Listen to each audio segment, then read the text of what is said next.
What incorrect info did your sex ed teacher tell you? Not much, because he said, all you need to know is that you're too young to do it, and that's all I'm going to say about it.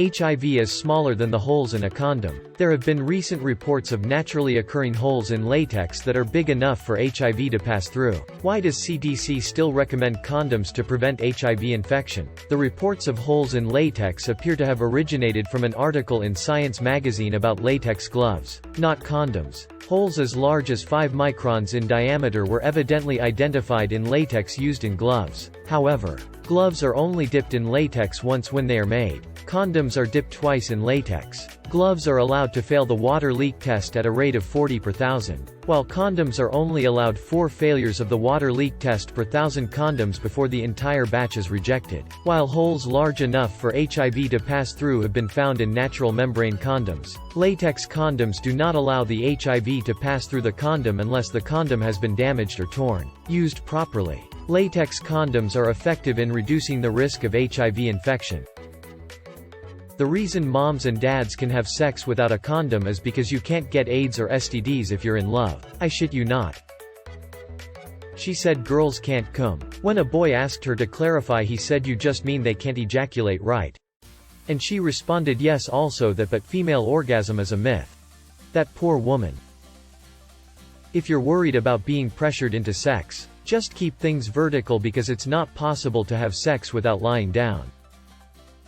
I was told that condoms increase your risk of pregnancy. Also, fellatio can get you pregnant because the sperm knows where to go. Yes, that girl got stabbed and whatever, but I feel like the stabbing was the bigger deal than the pregnancy at that point. You can't abort a stab wound. If you don't believe this story, I don't know what to tell you. You're very much underestimating the insanity of most of America. My town itself isn't even particularly conservative. We just had a crazy substitute teacher while our normal teacher was gone for a few weeks. I've given sexual education seminars and am passionate about it as an adult, so none of this thread is unbelievable to me.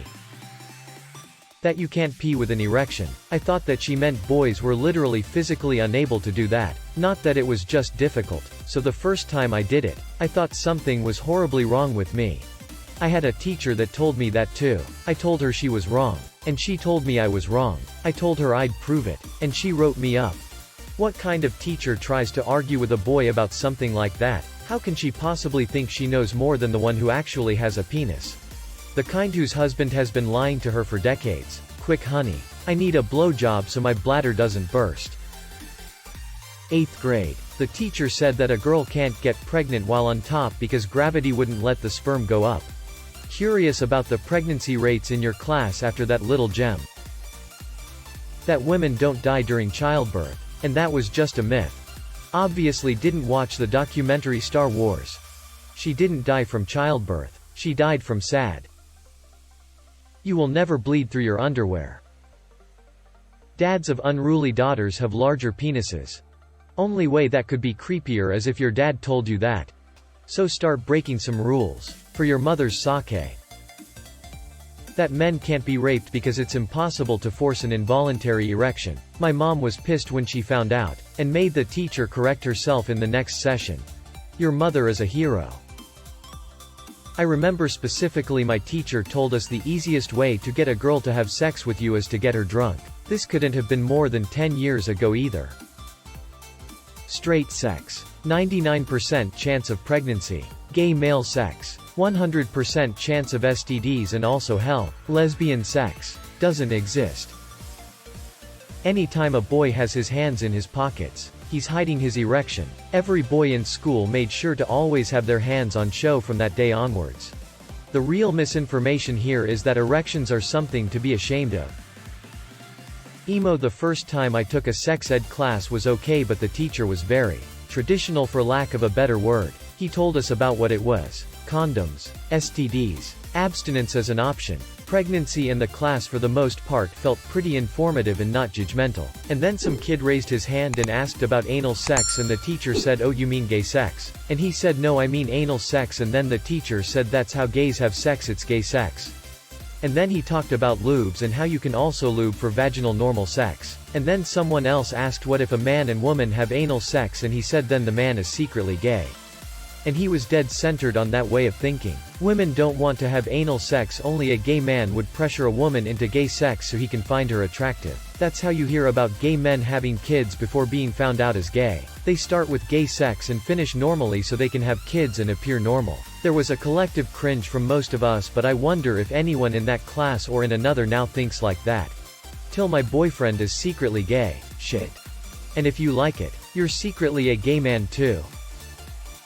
That a man's penis can be big enough to penetrate a woman's cervix and get into her uterus. Actually, it was a humble brag. Student. Coach. When you put it in, does it go up into the uterus? Coach. Now. Your average man. No. But some guys. Yeah. He got busted for diddling eventually.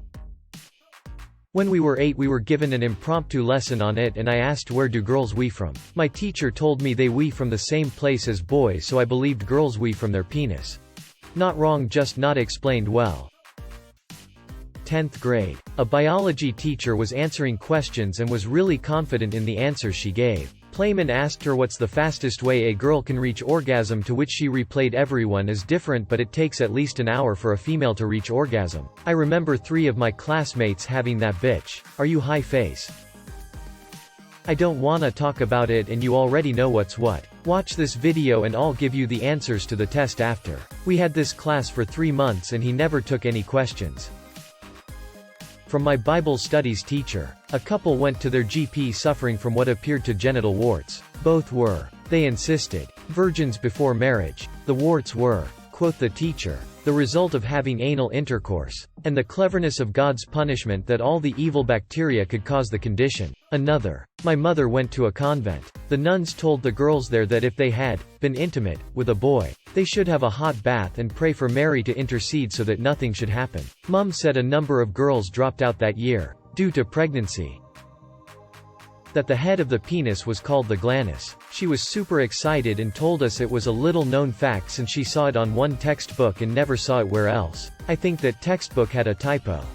Glanus the good witch. That it is impossible to pee with an erection. Of course, it was a female teacher who told our class this.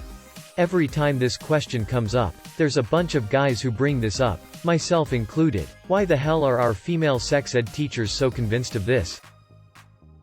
Periods don't hurt.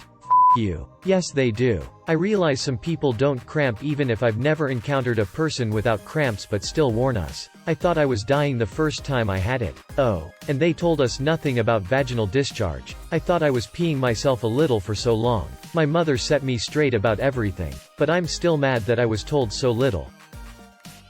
Not exactly incorrect, but where I grew up sex ed was abstinence only. I could tell my teacher wanted to teach us more but she wasn't allowed to. Unfortunate for all involved. That condoms were 80% effective per time of use. And that was only if you used them correctly. Actually, condoms are 99% effective over the course of a year if used correctly. Her theory was that 1 in 5 times you had sex with a condom would result in pregnancy, or at least that's the lie she told. I never thought very much of her. And this certainly didn't help. By her logic, if you had regular sex using condoms, you were basically guaranteed to start a baby in a few weeks. Buy a box of 20 and just throw away every 5th condom. Duh. I don't really know if this properly answers the question because it's more the teacher's subjective opinion rather than incorrect info, but whatever. So in grade 9 we had a 2-ish week long unit on sex ed during gym class. Instead of going to the gym and playing dodgeball, we were looking at anatomically correct diagrams of boobies and peepees. Closer to the end of the unit, our teacher brought in 2 nurses from a local clinic to teach us about STDs, STIs and safe sex practices. Both nurses were older women that seemed to despise us teenage boys. We looked at a bunch of nasty pictures of infected genitals for a while when one of the nurses, abruptly, went on a rant about how one of her friends slept with a guy in high school. They got married. They were each other's first and only. All of the sudden her friend gets an STD and goes to the doctor. She was able to piece together that her husband had been cheating on her with someone else, and that's how he gave her an STD. After the nurse was done her story, she just glared at the class of young men and straight up tells us that we should never be allowed to have sex. I think her words were men should never do it. Never. So in short, men aren't allowed to have sex anymore because one guy was a douche. That friend was definitely her. That you can get pregnant through any type of sex. Anal, oral, ext. That a vagina has some kind of tube inside it, so when penetrating a vagina with a penis, the tube must be inserted into the penis hole before insemination in order for her to get pregnant. It didn't make sense then either. Sounds more like a coaxial cable than anything on a human. Any kind of unprotected sex will 100% always result in pregnancy and AIDS pregnates. Possibly not in that order. Certain teacher would omit the part about protection and imply that this was the inevitable result of sexual contact of any kind. Kids know when you're trying to scare them. The whole auditorium would roll their eyes in unison.